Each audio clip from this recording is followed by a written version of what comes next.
دور کر کے اس دوڑ میں صبر سے دوڑیں جو ہمیں درپیش ہے، اور ایمان کے بانی اور کامل کرنے والے یسوع کو تکتے رہیں، جس نے اس خوشی کے لیے جو اس کی نظروں کے سامنے تھی شرمندگی کی پرواہ نہ کر کے صلیب کا دکھ سہا اور خدا کے تخت کی دائنی طرف جا بیٹھا۔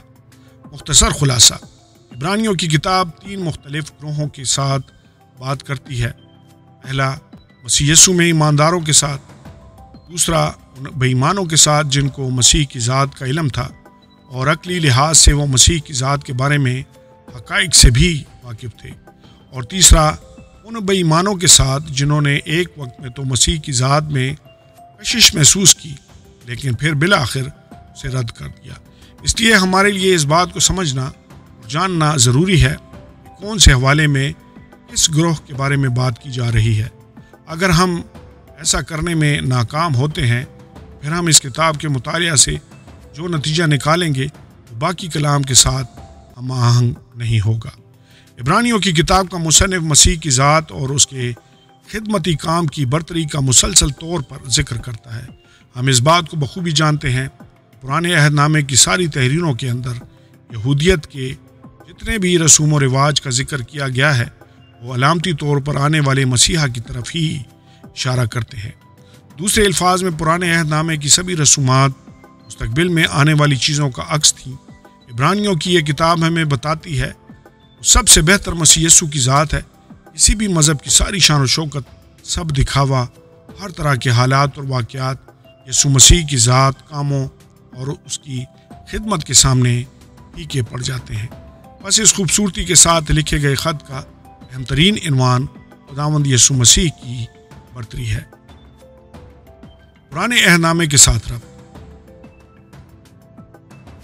پورے کے پورے نئے عہد نامے میں کہیں پر بھی پرانے عہد نامے کی اتنی زیادہ بات نہیں کی گئی جتنی کہ عبرانیوں کی اس کتاب کے اندر کی گئی ہے، جس میں لاویوں سے متعلق کہانت اس سے ساری گفتگو کی بنیاد ہے۔ عبرانیوں کی کتاب کا مصنف بار بار پرانے عہد نامے کے قربانیوں کے نظام کی کمزوریوں اور ناکافی ہونے کا موازنہ مسیح کی ذات کی کاملیت اور اس میں ہر چیز کی تکمیل کے ساتھ کرتا ہے۔ اب جہاں پر پرانا عہد نامہ مسلسل طور پر قربانیوں اور سال میں ایک بار ایسے کفارے کا تقاضا کرتا ہے جس کو ایک انسانی کاہن گزرانا کرتا تھا، وہاں پر نیا عہد نامہ مسیح کے وسیلہ سے ایک ہی بار پیش کی جانے والی قربانی مہیا کرتا ہے۔ عبرانیوں 10 باب 10 آیت۔ اور وہ جو مسیح میں ہیں سب کو خدا باپ کے تخت تک براہ راست رسائی عطا کرتا ہے۔ عملی اطلاق۔ ایک طرف جہاں پر عبرانیوں کے نام لکھا گیا یہ خط مسیحیت کے بنیادی ترین عقائد کے بارے میں معلومات سے بھرا ہوا ہے، تو اس کے ساتھ ہی یہ ہمیں ایمان کے ان ہیروز کی زندگیوں سے جو بہت بڑی بڑی مشکلات اور سخت ترین حالات کے باوجود اپنے ایمان پر قائم رہے، بہت ہی تسلی بخش مثالیں پیش کر کے حوصلہ افزائی بھی فراہم کرتا ہے۔ عبرانیوں 11 باب۔ یہ ایماندار لوگ جن کا اس کتاب میں ذکر کیا گیا ہے خدا کی ذات پر غیر مشروط یقین اور اس پر کامل طور پر انحصار کرنے کی بھرپور شہادت پیش کرتے ہیں۔ بالکل انہی کی طرح ہم بھی اپنے کسی بھی طرح کے حالات کے باوجود خدا کی طرف سے اس کے مقدسین کی زندگیوں میں کیے گئے کاموں پر غور کرتے ہوئے خدا کے وعدوں کی کامل بھرپوری اور مکمل بھروسہ اور انحصار کر سکتے ہیں۔ عبرانیوں کے نام خط کا مصنف ایمانداروں کو بہت زیادہ حوصلہ افزائی فراہم کرتا ہے، لیکن وہ اپنی اس تحریر کے اندر 5 بڑے واضح انتباہات کو بھی پیش کرتا ہے جن پر ہمیں لازمی طور پر غور کرنا چاہیے۔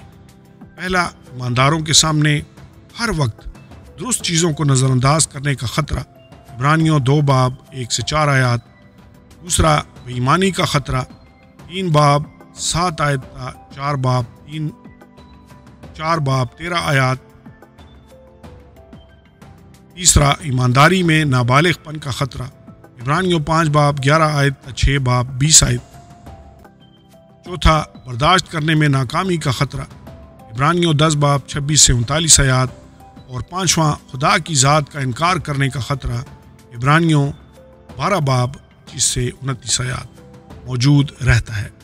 بس ہم اپنے عقائد کے حوالے سے بہت ہی عمدہ اور بھرپور کتاب کے اندر حوصلہ افزائی کے تازہ چشموں کے ساتھ ساتھ اپنی مسیحی زندگیوں میں سستی کے حوالے سے بہت ہی عمدہ اور عملی انتباہات بھی پاتے ہیں، لیکن اس کے علاوہ بھی اس کتاب کے اندر بہت کچھ اور پیش کیا گیا ہے۔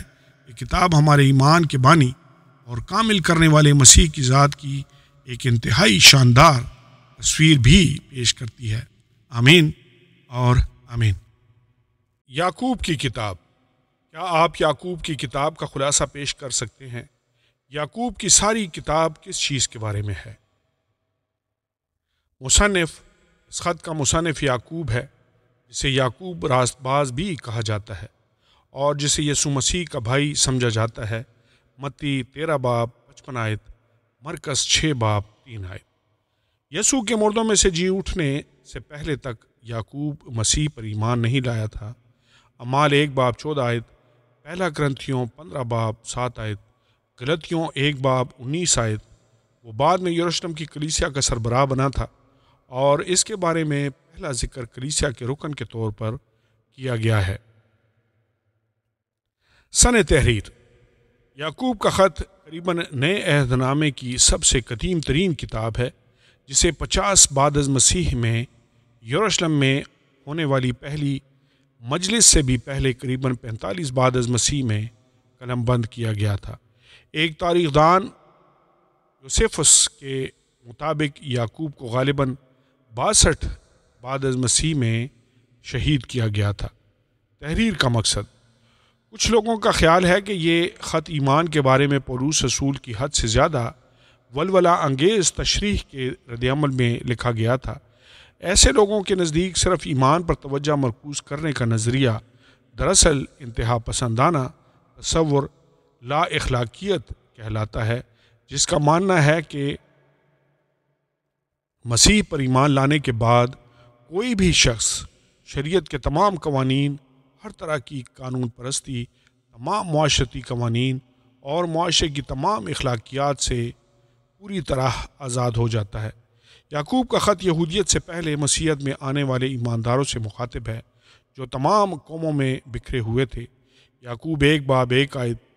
مارٹن لوتھر، جو اس خط کو ناپسند کرتا اور اسے بھوسے کا خط کہتا تھا، وہ اس بات کو سمجھنے میں ناکام رہا ہے کہ یعقوب کی اعمال کے بارے میں تعلیم پولس کی ایمان سے متعلق تعلیم کی تردید کی بجائے اس کی تکمیل ہے۔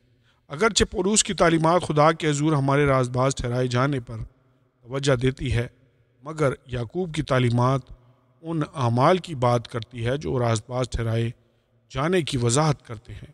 یعقوب اصل میں مسیحیت میں نئے آنے والے یہودیوں کے لیے لکھ رہا تھا تاکہ وہ نئے ایمان میں مسلسل بڑھتے رہنے میں ان کی حوصلہ افزائی کر سکے۔ یعقوب اس بات پر زور دیتا ہے کہ روح القدس سے بھرپور زندگیوں میں نئے اعمال فطری طور پر رونما ہوتے جاتے ہیں، اور پھر وہ کہتا ہے کہ اگر کوئی شخص ایماندار ہونے کا اعلان کرتا ہے لیکن اس کی زندگی میں روح کے پھل نظر نہیں آتے، تو پھر اس کے حوالے سے یہ بات مشکوک ہو سکتی ہے کہ آیا وہ نجات دینے والے ایمان کا حامل ہے یا نہیں۔ پولس رسول بھی غلطیوں 5 باب 22 سے 23 آیات میں بالکل ایسے ہی بیان کرتا ہے۔ کلیدی آیات۔ یعقوب 1 باب 2 سے 3 آیات۔ آئے میرے بھائیوں، جب تم طرح طرح کی آزمائشوں میں پڑو تو اس کو یہ جان کر کمال خوشی کی بات سمجھنا کہ تمہارے ایمان کی آزمائش صبر پیدا کرتی ہے۔ یعقوب کی کتاب میں سے دوسری کلیدی آیت 1 باب 19 آیت۔ آئے میرے پیارے بھائیوں، یہ بات تم جانتے ہو، بس ہر آدمی سننے میں تیز اور بولنے میں دھیرا اور قہر میں دھیما ہو۔ یعقوب کی کتاب میں سے تیسری کلیدی آیت یعقوب 2 باب 17 سے 18 آیات۔ اسی طرح ایمان بھی اگر اس کے ساتھ اعمال نہ ہوں تو اپنی ذات سے مردہ ہے، بلکہ کوئی کہہ سکتا ہے کہ تو ایماندار ہے اور میں عمل کرنے والا ہوں، تو اپنا ایمان بغیر اعمال کے تو مجھے دکھا اور میں اپنا اعمال سے تجھے دکھاؤں گا۔ یعقوب کی کتاب میں سے چوتھی کلیدی آیت یعقوب 3 باب 5 آیت۔ اسی طرح زبان بھی ایک چھوٹا سا عضو ہے اور بڑی شیخی مارتی ہے، دیکھو تھوڑی سی آگ سے کتنے بڑے جنگل میں آگ لگ جاتی ہے۔ آمین اور آمین۔ مختصر خلاصہ، یعقوب کا خط حقیقی مذہب پہلا باب 1 سے 27 آیات، حقیقی ایمان 2 باب 1 آیت تا 3 باب 12 آیت، اور حقیقی حکمت 3 باب 13 آیت تا 5 باب 20 آیت کے ذریعہ سے ایمان سے بھرپور زندگی کا خاکہ پیش کرتا ہے۔ یہ خط متی 5 سے 7 ابواب میں درج یسوع کے پہاڑی واز کے ساتھ غیر معمولی مماثلت رکھتا ہے۔ یعقوب پہلے باب میں ایمان سے بھرپور زندگی کی تمام تر خصوصیات کو بیان کرنے کے وسیلہ سے اس خط کا آغاز کرتا ہے۔ 2 باب اور 3 باب کے آغاز میں وہ معاشرتی انصاف، عمل پر مبنی ایمان کے موضوع پر گفتگو کرتا ہے۔ اس کے بعد وہ دنیاوی اور الہی حکمت کے مابین فرق کا موازنہ پیش کرتا اور ہمیں بدی سے منہ موڑنے اور خدا کے نزدیک آنے کو کہتا ہے۔ یعقوب ان مالدار لوگوں کی سخت سرزنش کرتا ہے جو ذخیرہ اندوزی کرتے اور خود پر انحصار کرتے ہیں۔ آخر میں وہ خط کا اختتام ایمانداروں کی اس بات میں حوصلہ افزائی کے ساتھ کرتا ہے کہ وہ مصیبت میں صبر کریں، ایک دوسرے کے لیے دعا کریں، ایک دوسرے کی دیکھ بھال کریں اور باہمی رفاقت کے ذریعہ سے ایمان کو تقویت دیں۔ پرانے عہد نامے کے ساتھ ربط، یعقوب کا خط ایمان اور اعمال کے مابین تعلق کا حتمی بیان ہے۔ یعقوب اپنے خط میں ان یہودی مسیحیوں کے لیے لکھ رہا تھا جو موسوی شریعت اور اس کے اعمال کے نظام میں مضبوطی سے جکڑے ہوئے تھے۔ وہ اس مشکل سچائی کی وضاحت میں کافی وقت صرف کرتا ہے کہ شریعت کے کاموں کے وسیلہ سے کوئی بھی شخص راست باز نہیں ٹھہرتا۔ غلطیوں 2 باب 16 آیت۔ وہ ان پر واضح کرتا ہے کہ اگرچہ وہ مختلف طرح کے تمام قوانین اور رسومات کی پیروی کرنے کی پوری کوشش کرتے ہیں، مگر ایسا کرنا ممکن نہیں، کیونکہ شریعت کے کسی چھوٹے سے حکم کی خلاف ورزی بھی انہیں تمام شریعت کا قصوروار بنا دیتی ہے۔ یعقوب 2 باب 10 آیت۔ اس لیے کہ شریعت ایک قانونی مجموعہ ہے اور کسی ایک حکم کی خلاف ورزی تمام شریعت کی خلاف ورزی ہے۔ عملی اطلاق، یعقوب کے خط میں ہم یسوع مسیح پر سچا ایمان رکھنے والوں کے لیے ایک چیلنج دیکھتے ہیں۔ وہ محض باتیں بنانے والے نہیں بلکہ حکموں پر عمل کرنے والے بنے۔ اگرچہ ہمارا مسیحی چال چلن کلام کے بارے میں ہماری علمی نشو و نما کا تقاضا کرتا ہے، مگر یعقوب ہمیں تاکید کرتا ہے کہ ہم وہی ٹھہرے نہ رہیں۔ بہت سے مسیحیوں کے لیے یہ خط چیلنج سے بھرپور ثابت ہو سکتا، کیونکہ یعقوب اپنے خط کی 108 آیات میں 60 ذمہ داریاں پیش کرتا ہے۔ وہ پہاڑی واز میں یسوع کے الفاظ کی سچائی پر توجہ مرکوز کرتا ہے اور ہمیں ترغیب دیتا ہے کہ ہم ان تعلیمات پر عمل کریں۔ وہ اس تصور کے ساتھ اپنے خط کا اختتام کرتا ہے کہ یہ بات قدرے ممکن ہے کہ کوئی شخص مسیحی ہو جائے لیکن اس کے باوجود وہ گناہ میں زندگی گزارتا رہے اور راز بازی کے پھل ظاہر نہ کرے۔ یعقوب کہتا ہے کہ ایسا ایمان تو شیاطین بھی رکھتے ہیں اور تھرتھراتے ہیں۔ یعقوب 2 باب 19 آیت۔ مگر ایسا ایمان نجات نہیں دے سکتا ہے، کیونکہ اس کی تصدیق ان اعمال کے وسیلہ سے نہیں ہوتی جو نجات بخش ایمان کا اظہار ہوتے ہیں۔ افسیوں 2 باب 10 آیت۔ اچھے اور نیک اعمال نجات کا وسیلہ نہیں بلکہ اچھے اور نیک اعمال نجات کا نتیجہ ہیں۔ آمین اور آمین۔ پہلا پطرس کی کتاب، کیا آپ پہلا پطرس کی کتاب کا خلاصہ پیش کر سکتے ہیں؟ پہلا پطرس کی تمام کتاب کس چیز کے بارے میں ہے؟ مصنف پہلا پطرس پہلا باب پہلی آیت بیان کرتی ہے کہ اس کتاب کا مصنف پطرس رسول ہے۔ سن تحریر، پہلا پطرس کا خط غالباً 60 اور 65 بعد از مسیح کے درمیانی عرصہ میں لکھا گیا تھا۔ تحریر کا مقصد، پطرس کا پہلا خط دراصل ان ایمانداروں کو لکھا گیا جو قدیم دنیا کے اندر مختلف مقامات پر پراگندی کی حالت میں بکھرے ہوئے تھے اور اس دور میں سخت قسم کی ایذا رسانی کا سامنا کر رہے تھے۔ اگر کوئی ان لوگوں کے درمیان حقیقی ایذا رسانی کو سمجھتا تھا تو وہ پطرس خود تھا۔ اسے کئی دفعہ انجیل کی منادی کی وجہ سے بہت زیادہ پیٹا گیا، دھمکایا گیا، سزائیں دی گئیں اور قید میں ڈالا گیا۔ وہ اس بات کو جانتا تھا کہ اس ساری ایذا رسانی کو بغیر کسی کڑواہٹ کے، بغیر امید کو کھوئے، مکمل طور پر تابعداری میں رہتے ہوئے اور مسیح میں ایک فتح مند زندگی گزارتے ہوئے برداشت کرنے کے لیے کیا کچھ چاہیے تھا۔ مسیح میں زندہ امید کے علم کا پیغام دراصل مسیح یسوع کی اپنی ذات کا نمونہ ہی تھا۔ جس کو اپنانے کی ضرورت تھی۔ کلیدی آیات، پہلا پطرس 1:3۔ ہمارے خداوند یسوع مسیح کے خدا اور باپ کی حمد ہو، جس نے یسوع مسیح کے مردوں میں سے جی اٹھنے کے باعث اپنی بڑی رحمت سے ہمیں زندہ امید کے لیے نئے سرے سے پیدا کیا۔ دوسری کلیدی آیت، پہلا پطرس 2:9۔ لیکن تم ایک برگزیدہ نسل، شاہی کاہنوں کا فرقہ، مقدس قوم اور ایسی امت ہو جو خدا کی خاص ملکیت ہے، تاکہ اس کی خوبیاں ظاہر کرو جس نے تمہیں تاریکی سے اپنی عجیب روشنی میں بلایا ہے۔ تیسری کلیدی آیت، پہلا پطرس 2:24۔ وہ آپ ہمارے گناہوں کو اپنے بدن پر لیے ہوئے صلیب پر چڑھ گیا، تاکہ ہم گناہوں کے اعتبار سے مر کر راست بازی کے اعتبار سے جئیں، اور اسی کے مار کھانے سے تم نے شفا پائی۔ چوتھی کلیدی آیت، پہلا پطرس 5:8-9۔ تم ہوشیار اور بیدار رہو، تمہارا مخالف ابلیس گرجنے والے شیر ببر کی طرح ڈھونڈتا پھرتا ہے کہ کس کو پھاڑ کھائے۔ تم ایمان میں مضبوط ہو کر اور یہ جان کر اس کا مقابلہ کرو کہ تمہارے بھائی جو دنیا میں ہیں ایسے ہی دکھ اٹھا رہے ہیں۔ آمین اور آمین۔ مختصر خلاصہ، اگرچہ عیزہ رسانی کا یہ وقت بہت زیادہ کٹھن تھا، لیکن پطرس رسول اس خط میں ظاہر کرتا ہے کہ اس کے لیے یہ وقت خوشی کا سبب رہا ہے۔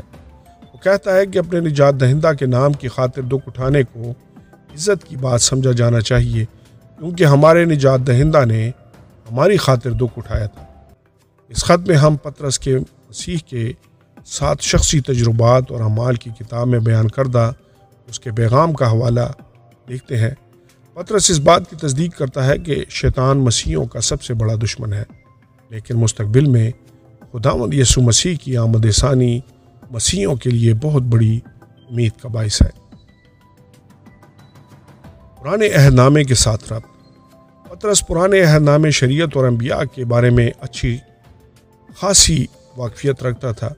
یہی وجہ ہے کہ وہ پرانے عہد نامہ کے بہت سارے حوالہ جات کی یسوع مسیح یعنی مسیحا کی زندگی اور خدمت کی روشنی میں وضاحت کرنے کے قابل تھا۔ پہلا پطرس 1:16 میں وہ احبار 11:44 کا حوالہ دیتا ہے، پاک ہو اسی لیے کہ میں پاک ہوں۔ لیکن اس سے پہلے وہ اس بات کی وضاحت کرتا ہے کہ پاکیزگی کو شریعت کی تابعداری کرنے سے حاصل نہیں کیا جا سکتا، بلکہ یہ اس فضل کے وسیلہ سے حاصل ہوتی ہے جو مسیح پر ایمان لانے والوں پر ہوتا ہے۔ 13 مزید برآں پطرس یسایہ 28:16 اور 118 زبور 22 میں مذکور کونے کے سرے کے پتھر کی وضاحت مسیح کی ذات کے طور پر کرتا ہے، جسے یہودیوں نے اپنی نافرمانی اور بے ایمانی کی وجہ سے رد کر دیا تھا۔ پرانے عہد نامے کے مزید حوالہ جات میں مسیح کا گناہ سے مبرہ ہونا، پہلا پطرس 2:22 بالموازنہ یسایہ 53:9 اور خدا کی قدرت کی مدد سے راست بازی کی زندگی جو برکت کا سبب بنتی ہے گزارنے کی نصیحت شامل ہے۔ پہلا پطرس 3:10-12 34:12-16 پہلا پطرس 5:5 انسال 3:34 عملی اطلاق۔ تمام مسیحیوں کو ابدی زندگی کا پختہ یقین دیا گیا ہے۔ مسیح کے ساتھ اپنے تعلق رکھنے کا ایک طریقہ یہ ہے کہ اس کے دکھوں میں شامل ہوا جائے۔ ہمارے لیے یہ ایسے لوگوں کی طرف سے بے عزتی اور گالم گلوچ کو برداشت کرنے کے مترادف ہے جو ہماری مسیحی زندگی کی وجہ سے ہمیں تانے دیتے ہیں اور خیال کرتے ہیں کہ اگر ہم اپنے مسیحی ایمان کے مطابق زندگی گزارتے ہیں تو ہم خود راستی کا مظاہرہ کر رہے ہیں۔ اس چیز کا اگر مسیح کے ان دکھوں کے ساتھ موازنہ کیا جائے جو اس نے ہماری خاطر سہے تھے تو یہ اس کے مقابلے میں کچھ بھی نہیں ہے۔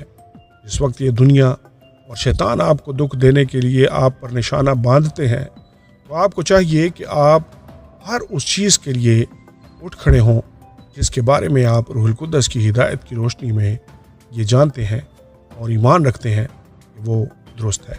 آمین اور آمین۔ دوسرا پطرس کی کتاب۔ کیا آپ دوسرا پطرس کی کتاب کا خلاصہ پیش کر سکتے ہیں؟ دوسرا پطرس کی ساری کتاب کس چیز کے بارے میں ہے؟ مصنف دوسرا پطرس کے پہلے باب کی پہلی آیت واضح طور پر بیان کرتی ہے کہ اس خط کا مصنف پطرس رسول ہے۔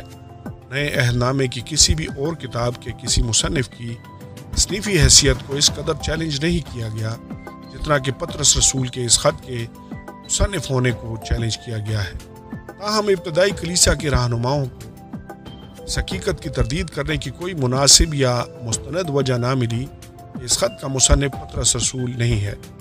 بس ہمارے پاس بھی اس بات کی تردید کرنے کا کوئی موزوں جواز نہیں ہے جس کی بنا پر کہا جا سکے کہ دوسرا پطرس کا مصنف پطرس رسول نہیں ہے۔ سن تحریر پطرس کا دوسرا عام خط پطرس رسول کی زندگی کے آخری حصے میں قلم بند کیا گیا تھا۔ چونکہ پطرس نیرو شہنشاہ کے دور حکومت کے دوران روم میں شہید کیا گیا تھا، اس لیے پطرس رسول کی موت یقیناً 68 بعد از مسیح سے پہلے ہوئی ہوگی، اور زیادہ امکان یہی ہے پطرس رسول نے دوسرا عام خط 65 سے 68 بعد از مسیح کے درمیانی عرصہ میں قلم بند کیا تھا۔ تحریر کا مقصد پطرس رسول پوری طرح آگاہ تھا جھوٹے استاد کلیسیاؤں میں سرایت کرتے جا رہے ہیں۔ وہ مسیحیوں سے اپنے ایمان میں ترقی کرنے اور مضبوط ہونے کا تقاضا کرتا ہے تاکہ وہ ان دنوں فروغ پاتی بدعات کا پتہ لگائیں اور ان کا مقابلہ کر سکیں۔ خدا کے کلام کی حقانیت اور خداوند یسوع مسیح کی دوسری آمد پر زور دیتا ہے۔ کلیدی آیات دوسرا پطرس پہلا باب 3 سے 4 آیات۔ کیونکہ اس کی الہی قدرت نے وہ سب چیزیں زندگی اور دینداری سے متعلق ہیں ہمیں اس کی پہچان کے وسیلہ سے عنایت کی، جس نے ہم کو اپنے خاص جلال اور نیکی کے ذریعہ سے بلایا، جن کے باعث اس نے ہم سے قیمتی اور نہایت بڑے وعدے کیے، تاکہ ان کے وسیلہ سے تم اس خرابی سے چھوٹ کر جو دنیا میں بری خواہش کے سبب سے ہے ذات الہی میں شریک ہو جاؤ۔ دوسری کلیدی آیت دوسرا پطرس 3 باب 9 آیت۔ خداوند اپنے وعدہ میں دیر نہیں کرتا، ایسی دیر بعض لوگ سمجھتے ہیں، بلکہ ہمارے بارے میں تحمل کرتا ہے، اس لیے کہ کسی کی ہلاکت نہیں چاہتا، بلکہ یہ چاہتا ہے کہ سب کی توبہ تک نوبت پہنچے۔ تیسری کلیدی آیت دوسرا پطرس 3 باب 18 آیت۔ بلکہ ہمارے خداوند اور منجی یسوع مسیح کے فضل اور عرفان میں بڑھتے جاؤ، اس کی تمجید اب بھی ہو اور ابد ہوتی رہے، آمین۔ اس خط کا کلیدی لفظ علم ہے، جو اپنے مترادف الفاظ کی صورت میں دوسرا پطرس میں کم از کم 13 بار استعمال ہوا ہے۔ مختصر خلاصہ، پطرس رسول یہ جانتے ہوئے کہ اس کے پاس وقت بہت کم ہے، دوسرا پطرس 1 باب 13 سے 15 آیات اور ان کلیسیاؤں کو خطرے کا سامنا ہے، دوسرا پطرس 2 باب 1 سے 3 آیات، اپنے قارئین سے مطالبہ کرتا ہے کہ وہ اپنی یادوں کو تازہ کریں، دوسرا پطرس پہلا باب 15 آیت، اور اپنے دلوں کو ابھاریں، دوسرا پطرس 3 باب 1 سے 2 آیات، تاکہ وہ اس کی تعلیم کو یاد رکھیں، دوسرا پطرس 1 باب 15 آیت۔ وہ ایمانداروں کو چیلنج کرتا ہے کہ وہ اہم مسیحی خوبیوں کو اپنے ایمان میں شامل کرنے کے وسیلہ سے اس میں اور زیادہ پختہ ہوں، تاکہ اس طرح وہ مسیح کے عرفان میں مؤثر اور پھلدار ہوتے جائیں، دوسرا پطرس 1 باب 5 سے 9 آیات۔ پرانے اور نئے عہد نامے کے مصنفین کو ان کے ایمان کے اختیار کی وجہ سے سامنے رکھا جاتا ہے، دوسرا پطرس 1 باب 12 سے 21 آیات، 3 باب 2 آیت، 3 باب 15 سے 16 آیات۔ پطرس رسول کی خواہش ہے کہ ایماندار ان جھوٹے استادوں کا مقابلہ کرنے کے لیے اپنے ایمان میں مضبوط ہو جائیں جو کلیسیاؤں میں خفیہ طور پر سرایت کر چکے ہیں اور انہیں پوری طرح متاثر کر رہے ہیں۔ ان کی مذمت کرتے ہوئے پطرس رسول ان کا طرز عمل، ان کی سزا اور ان کی خصوصیات بیان کرتا ہے، دوسرا پطرس دوسرا باب، اور یہ بھی بیان کرتا ہے کہ ایسے لوگ خداوند یسوع کی دوسری آمد کا مذاق اڑاتے ہیں، دوسرا پطرس 3 باب 3 سے 7 آیات۔ پطرس رسول سکھاتا ہے کہ خداوند کی دوسری آمد مسیحیوں کے لیے مقدس زندگی گزارنے کی ترغیب ہے، دوسرا پطرس 3 باب 14 آیات۔ آخری نصیحت کے بعد پطرس رسول ایک بار پھر ان کی حوصلہ افزائی کرتا ہے کہ وہ اپنے خداوند اور نجات دہندہ یسوع کے فضل اور عرفان میں ترقی کریں۔ خط کا اختتام اپنے خداوند اور نجات دہندہ کی تعریف کے ساتھ کرتا ہے، دوسرا پطرس 3 باب 18 آیت۔ پرانے عہد نامے کے ساتھ ربط، جھوٹے نبیوں کی مذمت کرتے ہوئے پطرس رسول پرانے عہد نامے کے ایک عام مرکزی موضوع کو دہراتا ہے، اس کے بارے میں اس کے قارئین پوری طرح واقف ہوں گے۔ بہت سے ابتدائی ایماندار یہودیت سے مسیحیت میں آئے تھے، جنہیں شریعت اور صحائف کے بارے میں اچھی طرح سکھایا گیا تھا۔ جب پطرس رسول دوسرا پطرس پہلا باب 19 سے 21 آیات میں پرانے عہد نامے کے نبیوں کے کلام کا ذکر کرتا ہے تو وہ جھوٹے نبیوں کی مذمت کے ساتھ ساتھ اس بات کی تصدیق بھی کرتا ہے کہ سچے نبی پاک روح کے وسیلہ سے کلام کرتے تھے۔ دوسرا سیموئیل 23 باب 2 آیت۔ جھوٹے نبیوں پر تنقید کے لحاظ سے یرمیہ نبی بھی ایسے ہی پرزور انداز سے خدمت کرتا ہے اور پوچھتا ہے کہ کب تک نبیوں کے دل میں رہے گا، جھوٹی نبوت کریں، ہاں اپنے دل کی فریب کاری کے نبی ہیں۔ یرمیہ 23 باب 26 آیت۔ یقیناً ایسے دھوکے باز اور جھوٹے نبی جن سے پرانے اور نئے عہد نامے میں خدا کے لوگ پریشان تھے آج بھی پائے جاتے ہیں، اور یہ بات پطرس رسول کے دوسرے خط کو ہمارے موجودہ زمانے میں اتنا ہی اہم بنا دیتی ہے جتنا یہ 2000 سال پہلے تھا۔ عملی اطلاق۔ 21ویں صدی کے مسیحی ہونے کی حیثیت سے ہم ان پہلی صدی کے مسیحیوں کے مقابلے میں خداوند کی دوسری آمد کے زیادہ قریب ہے۔ جن کے لیے یہ خط لکھا گیا تھا، ایمان کے حامل مسیحی اس بات سے آگاہ ہیں کہ ٹیلی ویژن اور دیگر ذرائع ابلاغ کے ذریعہ بہت سے دغاباز اور جھوٹے استاد سچے مسیحی رہنماؤں کے روپ میں رونما ہوئے ہیں، اور نادان مسیحیوں کو اپنی دغابازی اور صحائف کی غلط تشریح کی وسیلہ سے بیوقوف بنا رہے ہیں۔ نئی پیدائش کے حامل تمام مسیحیوں کے لیے ضروری ہے وہ کلام میں اتنے مضبوط ہو وہ صحیح اور غلط کے درمیان فرق کر سکے۔ وہی نسخہ جو پطرس رسول ایمان میں ترقی کے لیے دیتا ہے، دوسرا پطرس 1 باب 5 سے 11 آیات، اس کا اطلاق جب ہماری زندگیوں پر کیا جاتا ہے تو یہ ہمارے خداوند اور منجی یسوع مسیح کی ابدی بادشاہی، دوسرا پطرس پہلا باب 10 سے 11 آیات کے بڑے اجر کی یقین دہانی بھی کراتا ہے۔ خدا کا وہی کلام جس کی پطرس رسول نے منادی کی ہے ہمارے ایمان کی بنیاد ہے اور ہمیشہ رہے گا۔ آمین اور آمین۔ پہلا یوحنا کی کتاب۔ کیا آپ پہلا یوحنا کی کتاب کا خلاصہ پیش کر سکتے ہیں؟ پہلا یوحنا کی کتاب کس چیز کے بارے میں ہے؟ مصنف یوحنا کا 1، 2 اور 3 خطوط کو شروع ہی سے اس یوحنا کے ساتھ منسوب کیا جاتا ہے جو رسول ہے اور جس نے یوحنا کی انجیل بھی لکھی ہے۔ خدا کے مشمولات، طرز تحریر اور ذخیرہ الفاظ اس نتیجے کی تصدیق کرتے معلوم ہوتے ہیں کہ یہ تینوں خطوط انہی قارئین سے مخاطب ہیں جن سے یوحنا کی انجیل مخاطب ہے۔ سن تحریر۔ یوحنا کا پہلا خط غالباً 85 سے 95 بعد از مسیح کے درمیانی عرصہ میں قلم بند کیا گیا تھا۔ تحریر کا مقصد۔ یوحنا کا پہلا خط ایک ایسا خلاصہ معلوم ہوتا ہے جو یہ فرض کرتا ہے کہ قاری یوحنا کی طرف سے لکھی گئی انجیل کی تعلیمات سے واقف ہیں، اور یہ خط مسیح پر قارئین کے ایمان کی بدولت ان کو مستحکم امید بھی بخشتا ہے۔ یوحنا کا پہلا خط اس بات کی نشاندہی کرتا ہے کہ قارئین کو غناستیت، رفاعیت اور ادریت، ایک مذہبی رجحان جو یہ تجویز کرتا ہے کہ انسان کی روحانی رہائی کا ذریعہ علم یا معرفت ہے، کے نظریے کا سامنا تھا، جو دوسری صدی میں ایک بہت ہی زیادہ سنگین مسئلہ بن چکا تھا۔ مذہبی فلسفے کی حیثیت سے اس نظریے کا ماننا تھا کہ مادہ بدی ہے اور روح نیکی ہے۔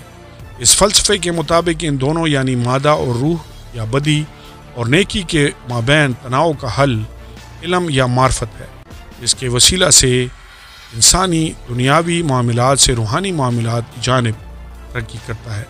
انجیل کے پیغام کے معاملہ میں یہ رجحان مسیح کی شخصیت کے تعلق سے 2 چھوٹے مفروضات کو جنم دیتا ہے۔ پہلا عقیدہ عدم بشریت، یسوع کی بشریت کا انکار کر کے اس کی ذات کو صرف ایک روح کے طور پر دیکھنا، اور دوسرا نظریہ سیرنتھین ازم جو یسوع کی ذات میں دوہرے ان کی تعلیمات دیتا ہے۔ اس کے مطابق یسوع بعض اوقات انسان تھا اور بعض اوقات خدا۔ یوحنا کے پہلے خط کا بنیادی مقصد ایمان کے عقائد پر حدود مقرر کرنا اور ایمانداروں کو ان کی نجات کی یقین دہانی کرانا ہے۔ کلیدی آیات۔ پہلا یوحنا کی کتاب میں سے پہلی کلیدی آیت پہلا باب 1 سے 9 آیات اگر اپنے گناہوں کا اقرار کریں تو وہ ہمارے گناہوں کے معاف کرنے اور ہمیں ساری ناراستی سے پاک کرنے میں سچا اور عادل ہے۔ پہلا یوحنا کی کتاب میں سے دوسری کلیدی آیت، پہلا یوحنا 3:6 جو کوئی اس میں قائم رہتا ہے وہ گناہ نہیں کرتا، جو کوئی گناہ کرتا ہے نہ اس نے اسے دیکھا ہے اور نہ جانا ہے۔ تیسری کلیدی آیت، پہلا یوحنا 4:4 اے بچوں تم خدا سے ہو اور ان پر غالب آ گئے ہو، کیونکہ جو تم میں ہے وہ اس سے بڑا ہے جو دنیا میں ہے۔ چوتھی کلیدی آیت، پہلا یوحنا 5:13 میں نے تم کو جو خدا کے بیٹے کے نام پر ایمان لائے ہو یہ باتیں اس لیے لکھیں کہ تمہیں معلوم ہو کہ ہمیشہ کی زندگی رکھتے ہو۔ آمین اور آمین۔ مختصر خلاصہ، ابتدائی کلیسیا میں جھوٹے روحانی استاد ایک بڑا مسئلہ تھے۔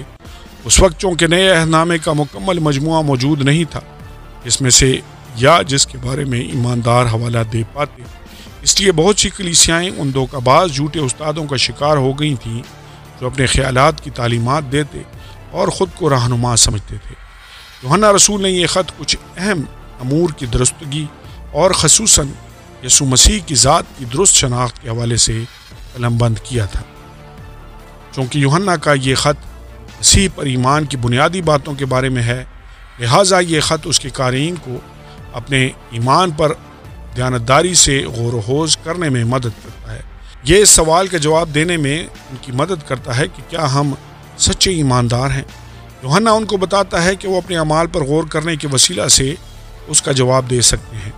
اگر وہ ایک دوسرے سے محبت کرتے ہیں تو یہ ان کی زندگی میں خدا کی موجودگی کا ثبوت ہے، لیکن اگر وہ ہر وقت تکرار اور لڑائی جھگڑا کرتے ہیں یا خود غرض ہیں اور ایک دوسرے کا خیال نہیں کرتے تو در حقیقت وہ خود کو دھوکہ دے رہے ہیں اور خدا کو نہیں جانتے۔ اس کا مطلب یہ ہے کہ انہیں کامل ہونا چاہیے۔ در حقیقت یوحنا رسول اس بات کو بھی تسلیم کرتا ہے کہ ایمان کے عمل میں اپنے گناہوں کا اعتراف کرنا اور ان کے لیے خدا سے معافی کا طلبگار ہونا بھی شامل ہے۔ دوسروں کے خلاف اپنی غلطیوں کو تسلیم کرنا اور ان کی درستگی کے ساتھ ساتھ اپنے گناہوں سے پاک ہونے کے لیے خدا پر انحصار کرنا خدا کو جاننے کے عمل کا ایک اور اہم حصہ ہے۔ پرانے عہد نامے کے ساتھ ربط، گناہ کے تعلق سے اکثر پیش کیے جانے والے حوالہ جات میں سے ایک، کیونکہ جو کچھ دنیا میں ہے یعنی جسم کی خواہش اور آنکھوں کی خواہش اور زندگی کی شیخی وہ باپ کی طرف سے نہیں بلکہ دنیا کی طرف سے ہے۔ پہلا یوحنا 2:16 اس حوالے میں یوحنا گناہ کے ان 3 پہلوؤں کی وضاحت کرتا ہے جو تمام صحائف میں سب سے پہلے اور سنگین آزمائشوں کی یاد دلاتے ہیں۔ حوالہ کی نافرمانی پہلا گناہ انہی 3 آزمائشوں میں ہوا کی ناکامی کا نتیجہ تھا۔ پیدائش 3:6 میں ہم ان تینوں باتوں کو دیکھتے ہیں۔ جسم کی خواہش کھانے کے لیے اچھا ہے، آنکھوں کی خواہش آنکھوں کو خوشنما معلوم ہوتا ہے، اور زندگی کی شیخی عقل بخشنے کے لیے خوب ہے۔ عملی اطلاق، یوحنا کا پہلا خط محبت اور خوشی کا خط ہے۔ یہ دوسرے لوگوں اور یسوع مسیح کے ساتھ ہماری رفاقت کی وضاحت کرتا ہے، وہ عارضی خوشی کے درمیانی جو وقتی اور ختم ہونے والی ہے، اور حقیقی خوشی کے درمیان فرق کرتا ہے اور بتاتا ہے کہ ہم اس حقیقی خوشی کو کیسے حاصل کر سکتے ہیں۔ اگر ہم یوحنا کے لکھے ہوئے الفاظ کو اپنائیں اور اپنی روزمرہ زندگیوں پر ان کا اطلاق کریں، وہ حقیقی محبت، رفاقت اور خوشی جس کی ہم شدید خواہش کرتے ہیں ہمیں حاصل ہو جائیں گی۔ یوحنا رسول مسیح کو اچھی طرح جانتا تھا، وہ ہمیں بتا رہا ہے کہ ہم سب یسوع مسیح کے ساتھ گہری اور شخصی رفاقت قائم کر سکتے ہیں۔ ہمارے پاس ایسے لوگوں کی گواہی موجود ہے جو یسوع کے ساتھ براہ راست اور ذاتی تعلق رکھتے تھے۔ انجیل کے مصنفین تاریخی حقانیت پر مبنی اپنی ٹھوس گواہی پیش کرتے ہیں۔ اس کا اطلاق اب ہماری زندگیوں پر کیسے ہوتا ہے؟ انجیل ہمیں بتاتی ہے کہ یسوع خدا کے بیٹے کی حیثیت سے اس دنیا میں آیا ہے تاکہ ہمارے ساتھ فضل، رحم، محبت اور قبولیت پر مبنی اتحاد قائم کرے۔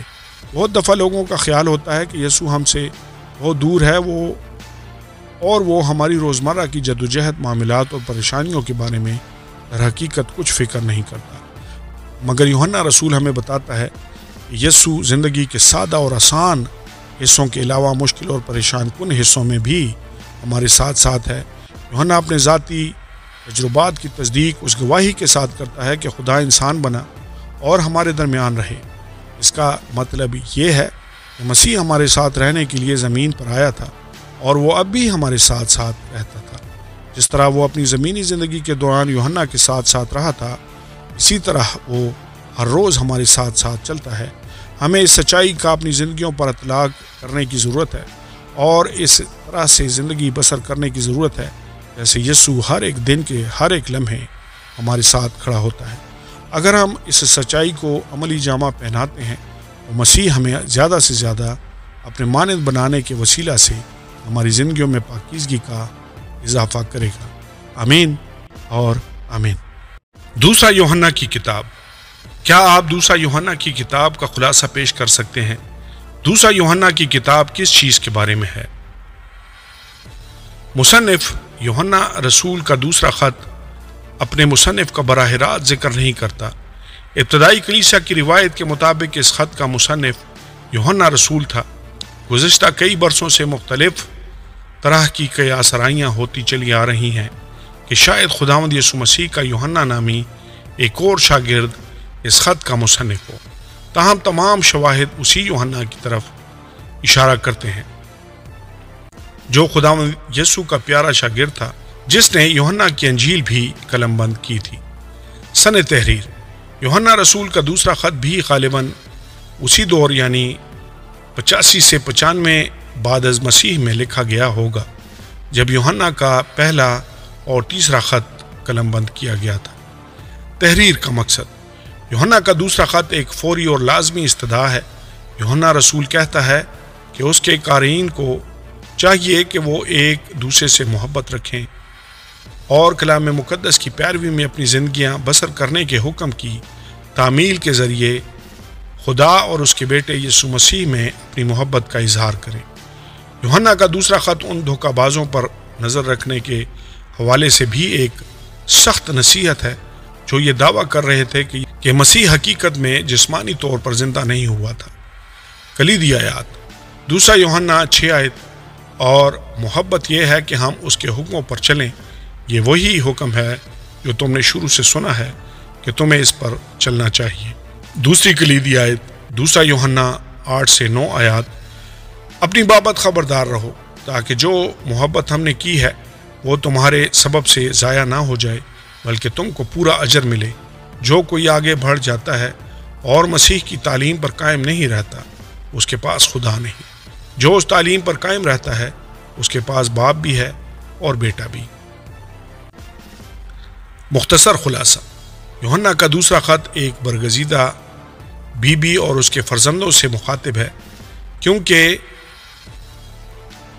کلیسیا میں یہ عورت یا تو بہت زیادہ عزت دار خیال کی جاتی تھی یا پھر اس خاص ضابطہ اخلاق کی حامل تھی جس کے بارے میں کلیسیا اور اس کی جماعت کو بتایا گیا ہے، جن دنوں میں مسیحیوں پر بڑا ظلم و ستم کیا جا رہا تھا۔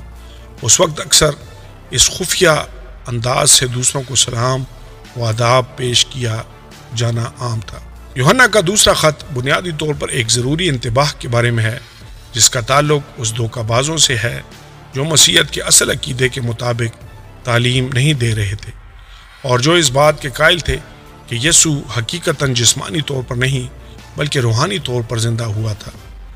یوحنا رسول اس حوالے سے بڑا بے چین ہے اور چاہتا ہے کہ سچے مسیحیوں کو ان جھوٹے استادوں سے واقف ہونا چاہیے اور ان سے کوئی تعلق نہیں رکھنا چاہیے۔ پرانے عہد نامے کے ساتھ ربط۔ یوحنا رسول محبت کو ایک جذبے یا احساس کے طور پر نہیں بلکہ خدا کے احکام کی پیروی کے عمل کے طور پر بیان کرتا ہے۔ خداوند یسوع مختلف احکامات خصوصاً سب سے پہلے اور بڑے حکم خدا سے محبت رکھو استثنا 6 باب 5 آیت اور اس کی مانند دوسرے حکم ایک دوسرے سے محبت رکھو متی 22 باب 37 سے 40 آیات احبار 19 باب 18 آیت کی اہمیت کو بار بار بیان کرتا ہے۔ عملی اطلاق۔ یہ نہایت ضروری ہے کہ ہم اس چیز بات یا عقیدے کو جو مسیحی ہونے کا دعویٰ کرتا ہے کلام مقدس کی کسوٹی پر پرکھیں۔ اس چیز پر خاطر خواہ زور دیا جانا چاہیے کیونکہ شیطان کے اہم ہتھیاروں میں سب سے بڑا ہتھیار دھوکہ ہے۔ ہمارے لیے کسی بھی ایسے نئے عقیدے سے متاثر ہونا بالکل آسان ہے جو بظاہر تو کلام مقدس کے ساتھ ہم آہنگ نظر آتا ہو، لیکن جب اس کا بغور مشاہدہ کیا جائے تو کلام مقدس سے بالکل غیر متفق ہو۔ جو کچھ بھی آپ کے سامنے آیا یا وقوع پذیر ہوا ہے وہ اگر کلام مقدس کے ساتھ واضح مطابقت نہیں رکھتا تو وہ جھوٹ ہے اور ہمارے اس کے ساتھ قطعی طور پر کوئی تعلق نہیں ہونا چاہیے۔ آمین اور آمین۔ تیسرا یوحنا کی کتاب۔ کیا آپ تیسرا یوحنا کی کتاب کا خلاصہ پیش کر سکتے ہیں؟ تیسرا یوحنا کی ساری کتاب کس چیز کے بارے میں ہے؟ مصنف یوحنا رسول کا تیسرا خط اپنے مصنف کا براہ راست ذکر نہیں کرتا۔ ابتدائی کلیسیا کی روایت کے مطابق اس خط کا مصنف یوحنا رسول تھا۔ گزشتہ کئی برسوں سے مختلف طرح کی قیاس آرائیاں ہوتی چلی آ رہی ہیں کہ شاید خداوند یسوع مسیح کا یوحنا نامی ایک اور شاگرد اس خط کا مصنف ہو، تاہم تمام شواہد اسی یوحنا کی جانب اشارہ کرتے ہیں جو خداوند یسوع کا پیارا شاگرد تھا اور جس نے یوحنا کی انجیل بھی قلم بند کی تھی۔ سن تحریر۔ یوحنا رسول کا تیسرا خط بھی غالباً اسی دور یعنی 85 سے 95 بعد از مسیح میں لکھا گیا ہوگا جب یوحنا کا پہلا اور دوسرا خط قلم بند کیا گیا تھا۔ تحریر کا مقصد۔ یوحنا اس تیسرے خط کو 3 مقاصد کے تحت لکھتا ہے۔ سب سے پہلے وہ اپنے پیارے خدمتی ساتھی گیوس کی ان منادی کرنے والوں کی خدمت اور مہمان نوازی کے لیے تعریف اور حوصلہ افزائی کرنا چاہتا ہے جو انجیل کے پیغام کو ایک جگہ سے دوسری جگہ لے کر جا رہے تھے۔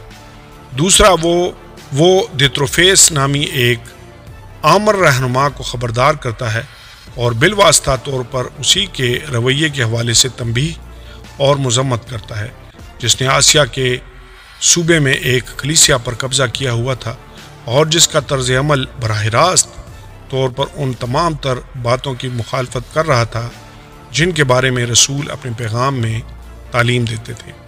تیسرے نمبر پر وہ دیمیتریوس کے کردار کو سراہتا ہے جس کے بارے میں بتایا گیا تھا کہ وہ سب کے لیے اچھی گواہی ثابت ہوا تھا۔ کلیدی آیات۔ تیسرا یوحنا 4 باب۔ میرے لیے اس سے بڑھ کر اور کوئی خوشی نہیں کہ میں اپنے فرزندوں کو حق پر چلتے ہوئے سنوں۔ تیسرا یوحنا 11 آیت۔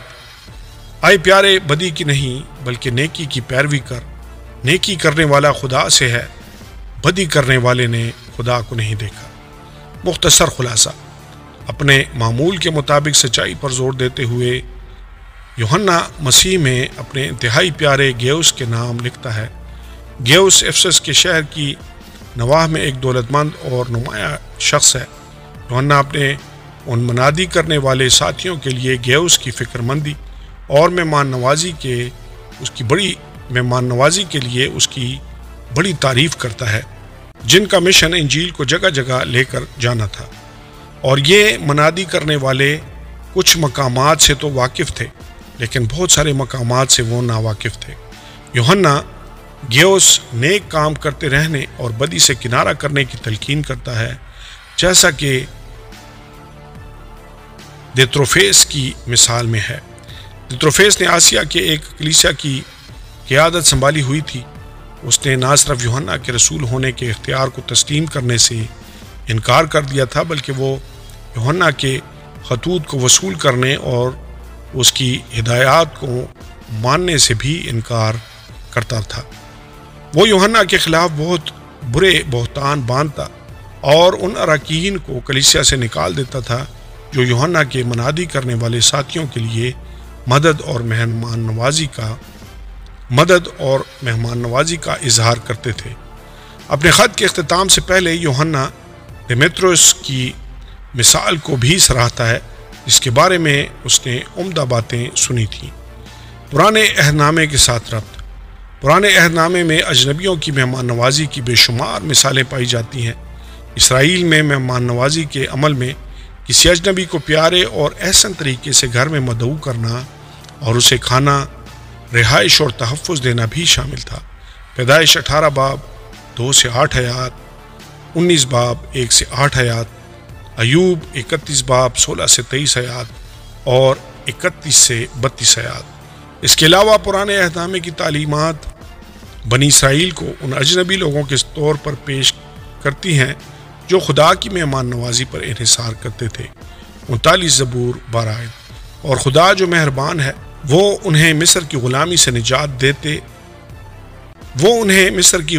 نجات دینے اور بیابان میں انہیں کھانا کھلانے اور لباس مہیا کرنے کے ذریعے سے ان کی ضروریات کو پورا کرتا ہے۔ خروج 16 باب استثنا 8 باب 2 سے 5 آیات۔ عملی اطلاق ہمیشہ کی طرح یوحنا رسول اس خط میں بھی انجیل کی سچائی پر عمل کرنے کی اہمیت پر زور دیتا ہے۔ اپنے مسیحی بہن بھائیوں کی مہمان نوازی، مدد اور حوصلہ افزائی کرنا مسیح یسوع کی تعلیمات کے کچھ بنیادی اصولوں میں سے ہیں، اور گیوس اس خدمت میں واقعی ایک بہترین مثال ہے۔ ہمیں کلیسیاؤں اور گھروں میں مدعو کرنے کے وسیلہ سے ان کی مہمان نوازی کرنی چاہیے۔ انجیل کے خادمین ہماری طرف سے مدد اور حوصلہ افزائی کے مستحق ہیں۔ آمین اور آمین۔ یہودا کی کتاب۔ کیا آپ یہودا کی کتاب کا خلاصہ پیش کر سکتے ہیں؟ یہودا کی ساری کتاب کس چیز کے بارے میں ہے؟ مصنف یہودا کے خط کے پہلے باب کی پہلی آیت اس خط کے مصنف کے طور پر یہودا کی شناخت کرتی ہے، جو یعقوب کا بھائی ہے۔ یہ ممکنہ طور پر خداوند یسوع کے سوتیلے بھائی یہودا کے بارے میں بھی حوالہ ہو سکتا ہے، کیونکہ یسوع کا ایک سوتیلا بھائی یعقوب بھی ہے۔ متی 13 باب 55 آیت۔ غالباً یہودا مسیح کے لیے عزت و تعظیم کے باعث خود کو خداوند یسوع کے بھائی کی حیثیت سے پیش نہیں کرتا۔ سن تحریر۔ یہودا کا خط پطرس کے دوسرے خط سے گہرا تعلق رکھتا ہے۔ اس خط کی سن تصنیف کا انحصار اس بات پر ہے کہ آیا تصنیف کے وقت یہودا نے دوسرا پطرس سے مدد لی تھی، یا پطرس رسول نے دوسرا پطرس کی تحریر کے دوران یہودا کے خط سے مدد لی تھی۔ یہودا کا خط غالباً 60 سے 80 بعد از مسیح کے درمیانی عرصہ میں قلم بند کیا گیا تھا۔ تحریر کا مقصد۔ یہودا کا خط اس موجودہ دور میں ہمارے لیے ایک اہم کتاب ہے، کیونکہ یہ آخر زمانے کے لیے یعنی کلیسیا کے آخری دور کے بارے میں لکھی گئی ہے۔ کلیسیائی دور کا آغاز عید پینتیکوست کے دن سے ہوا تھا۔ یہودا کا خط وہ واحد کتاب ہے جو مکمل طور پر بدعات کے بارے میں ہے۔ یہودا لکھتا ہے کہ برے اعمال برگشتگی کا ثبوت ہیں۔ وہ ہمیں ایمان کے لیے جان فشانی کرنے کی نصیحت کرتا ہے، کیونکہ گیہوں میں کڑوے دانے بھی شامل ہو گئے ہیں، اور کلیسیا میں پائے جانے والے جھوٹے نبیوں کے باعث مقدسین خطرے میں ہیں۔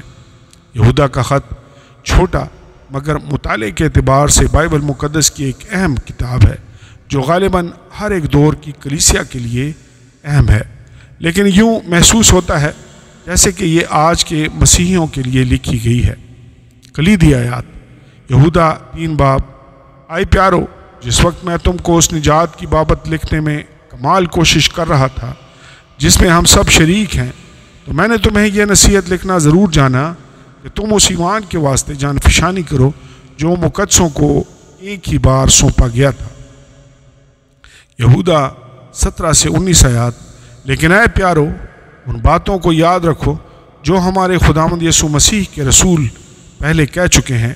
وہ تم سے کہا کرتے تھے کہ آخر زمانہ میں ایسے ٹھٹھا کرنے والے ہوں گے جو اپنی بے دینی کی خواہشوں کے موافق چلیں گے۔ یہودا کی کتاب میں سے تیسری کلیدی آیت، یہودا 24 سے 25 آیات۔ اب جو تم کو ٹھوکر کھانے سے بچا سکتا ہے اور اپنے پرجلال حضور میں کمال خوشی کے ساتھ بے عیب کر کے کھڑا کر سکتا ہے، اس خدا واحد کا جو ہمارا منجی ہے جلال اور عظمت اور سلطنت اور اختیار ہمارے خداوند یسوع مسیح کے وسیلہ سے جیسے ازل سے ہے، اب بھی ہو اور عبدالآباد رہے، آمین۔ مختصر خلاصہ۔ 3 آیات کے مطابق یہودا ہماری نجات کے بارے میں لکھنے کے لیے بے چین تھا، تاہم ایمان کے لیے جان فشانی کے بارے میں بات کرنے کے لیے وہ اپنے موضوع کو بدل لیتا ہے۔ یہ ایمان مسیحی عقائد کے اس مکمل مجموعے کو پیش کرتا ہے جو یسوع مسیح نے سکھایا۔ اور جو بعد میں رسولوں کو سونپا گیا تھا۔ جھوٹے استادوں کے بارے میں خبردار کرنے کے بعد 4 سے 16 آیات یہودا ہمیں نصیحت کرتا ہے کہ ہم روحانی جنگ میں کس طرح کامیاب ہو سکتے ہیں۔ 20 سے 21 آیات۔ ان دنوں میں جب ہم اخیر ایام میں سے گزر رہے ہیں تو اس خط میں بیان کی گئی حکمت کو قبول کرنا اور اس پر عمل پیرا ہونا ہمارے لیے بہت اچھا اور ضروری ہے۔ پرانے عہد نامے کے ساتھ ربط۔ یہودا کا خط پرانے عہد نامے کے بہت سارے حوالہ جات سے بھرا پڑا ہے، جن میں مصر سے خروج 5 آیت، شیطان کی بغاوت 6 آیت، سدوم اور عمورہ 7 آیت، موسیٰ کی موت 9 آیت، قائن 11 آیت، بلعام 11 آیت، کورح 11 آیت، ہنوک 14 سے 15 آیات اور آدم 14 آیت کے بارے میں حوالے ملتے ہیں۔ یہودا کی طرف سے سدوم اور عمورہ، قائن، بلعام اور کورح کے بارے میں مشہور تاریخی مثالوں کے استعمال نے یہودیت سے مسیحیت میں آنے والے ایمانداروں کو یاد دلایا ہے کہ مسیحی زندگی میں حقیقی ایمان اور فرمانبرداری انتہائی ضروری ہیں۔ عملی اطلاق۔ ہم تاریخ کے خاص دور میں سے گزر رہے ہیں اور اس اعتبار سے یہ چھوٹی سی کتاب آخری ایام میں درپیش انوکھے چیلنجوں سے نمٹنے میں ہماری بہت زیادہ مدد کر سکتی ہے۔ آج کے مسیحیوں کو جھوٹے عقائد کے بارے میں محتاط رہنا چاہیے، کیونکہ اگر ہم کلام مقدس کی تعلیم میں مضبوط نہیں رہتے تو جھوٹے استاد اور جھوٹی تعلیمات بآسانی ہمیں گمراہ کر سکتے ہیں۔ ہمیں انجیل کو جاننے، اس کی حفاظت اور دفاع کرنے اور مسیح یسوع کی بادشاہی کو قبول کرنے کی ضرورت ہے، جس کا اظہار ہماری زندگیوں میں مکمل طور پر روحانی تبدیلی سے ہوتا ہے۔ مستند اور صحیح عقیدہ ایمان ہمیں ہمیشہ مسیح جیسے طرز عمل کی عکاسی کرتا ہے۔ ہماری مسیحی زندگی کو ہمارے اس علم کو منعکس کرنا چاہیے جو اس قادر مطلق اور آسمانی باپ کے اختیار پر منحصر ہے، جو ایمان کو عملی جامہ پہناتا ہے۔ ہمیں اس کے ساتھ شخصی رفاقت قائم کرنے کی ضرورت ہے، کیونکہ تب ہی ہم اس کی آواز کو اتنی اچھی طرح سمجھ پائیں گے کہ ہم کسی اور جھوٹے استاد یا کسی غلط تعلیم کی پیروی نہیں کریں گے۔ آمین اور آمین۔